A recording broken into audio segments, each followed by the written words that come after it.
তুমি এ জমির আইল কাটছো কেন? তা তোর কাছে কৈফিয়ত দেয়া লাগবে? আমি কিন্তু আইনির ব্যবস্থা নেব ভাই। এসর, তোর আইনির কোন বাপ আছে ডেকে নিয়ে যা, দেখি আমার কাছটা কিভাবে জমি বের করে। এই আপনারা সবাই এখানে দাঁড়ান, আমি এই লাশ আমার জমির উপর দিয়ে নিয়ে যেতে দেবো না। আপনি পাওনাদার, এখন আপনি বাধা দিলে তো আর আমাদের কিছু করার নেই।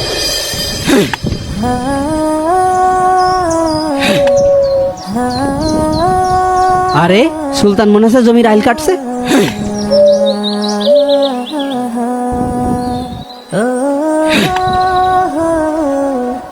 তাই তো, সুলতান আমার জমির আইল কাটছে। এই সুলতান ভাই দাঁড়াও দাঁড়াও, কি হয়েছে কি? তুমি এ জমির আইল কাটছো কেন? আমি জমির আইল কাটছি কেন, তা তোর কাছে কৈফিয়ত দেয়া লাগবে? অবশ্যই কৈফিয়ত দেয়া লাগবে। প্রতি বছর জমির আইল আমি বান্ধি আর তুমি কেটে নাও, এটা কি ঠিক? তুই আমার জমির উপর আইল বাঁধিস, এই জন্যই তো আমি কেটে নিই। ভাই আমি তো তোমার জমির পরে আইল বান্ধি নাই, আমি তো আমার জমির উপরেই আইল বান্ধি। বিশ্বাস না হলে তুমি আমিন নিয়ে এসে মাপ দাও, মাপ দিয়ে দেখো। আমি আমিন আনতে যাবো কেন? তুই আমিন নিয়ে এসে মেপে দেখ। কিছুদিন আগে আমি আমিন নিয়ে এসে মেপে দেখেছি, আমার 22 শতক জমিতে 1 শতক জমি কম। তার মানে তুই বলতে চাচ্ছিস আমি 1 শতক জমি নিয়ে নিয়েছি? হ্যাঁ তুমিই তো নাও, প্রতি বছর তুমি এইভাবে আল কেটে কেটে আমার জমি চুরি করে নেচ্ছ। এইবার আমি আমিন নিয়ে এসে আমার পাওনা জমি বের করে নেব। কি, তোর এত বড় সাহস? তুই আমাকে চোর বলিস? চুরি করলে তো চোর বলবই। তুমি আমার জমি মেপে দাও। শোন, আমি কোনো জমি ফেরত দিতে পারবো না, তুই যা পারিস তাই কর। হাট। ভাই তুমি কি ক্ষমতা দেখাচ্ছ? হ্যাঁ দেখাচ্ছি, তুই যা পারিস তাই কর, যা। ভাই ক্ষমতা কিন্তু চিরদিন থাকে না। শোন, আমার ক্ষমতা সম্পর্কে তোর কোনো ধারণা নেই, আমি যা ইচ্ছে তাই করতে পারি। আমি কিন্তু আইনির ব্যবস্থা নেব ভাই, কয়ে দিলাম। এসর, তুমি আমার মানলে? তোর আইনির কোন বাপ আছে ডেকে নিয়ে যা, দেখি আমার কাছটা কিভাবে জমি বের করে। ভাই আল্লাহ কিন্তু এর বিচার করবে। এই যা, দিন যা। আল্লাহ, আমি ওসবের কোনো ভয় পাই না। তোমার কাছে বিচার দিলাম আল্লাহ। শালা আমার কাছটা জমি বের করবে।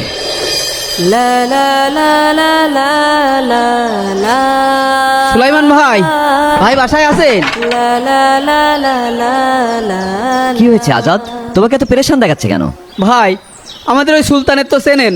হ্যাঁ। আমার জমির পাশে ওর জমি। আরে হ্যাঁ, প্রতি বছর আইল কাটতে কাটতে আমার 1 শতক জমি দখল করে নিয়েছে। আজকেও আইল কাটছিল, আমি নিষেধ করতে গেছি, আমার মেয়ে রেখে দেয় দিয়েছে। ভাই আপনি একটা কিছু করেন ভাই। তুমি তো জানো ও কতটা হিংস্র প্রকৃতির লোক, এখানে আমার কিছুই করার নেই। ও যা করছে তুমি মেনে নাও। ও ভাই আপনাদের পরে ভরসা করে আসলাম, আপনারা কেউ কিছু করতে না পারলেও আল্লাহ কিন্তু দেখছে, আল্লাহ কিন্তু একদিন ঠিকই আর বিচার করবে।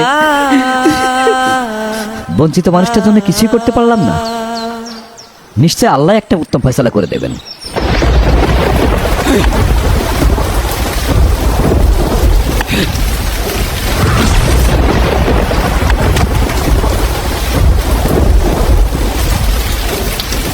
শোক সংবাদ, শোক সংবাদ। ইসলামপুর গ্রাম নিবাসী মরহুম জলিল মিয়ার বড় ছেলে আজ দুপুর 2 ঘটিকার সময় বজ্রপাতে ইন্তেকাল করেছেন। ইন্না লিল্লাহি ওয়া ইন্না ইলাইহি রাজিউন। আশহাদু আল্লা ইলাহা ইল্লাল্লাহ ওয়া আশহাদু আন্না মুহাম্মাদান। এই আপনারা সবাই এখানে দাঁড়ান। দাঁড়াবো কেন চাচা? আর আপনি এভাবে পথ আটকিয়ে দাঁড়িয়েছেন কেন?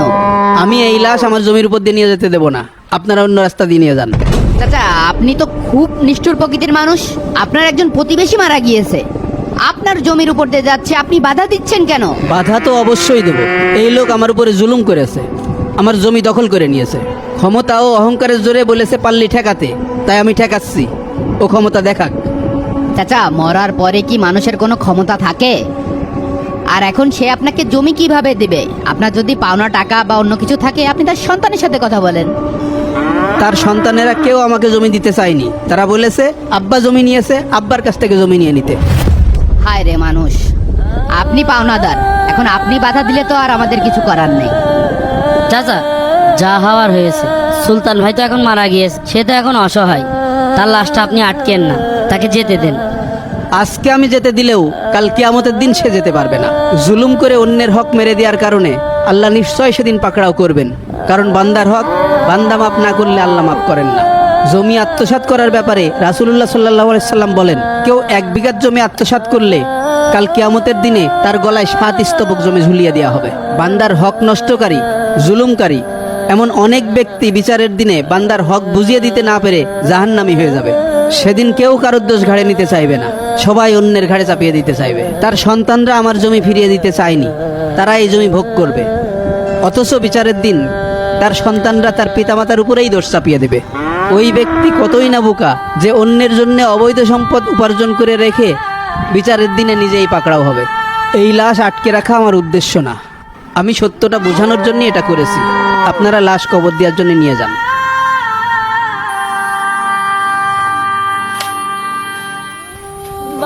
আশহাদু আল্লা ইলাহা ইল্লাল্লাহ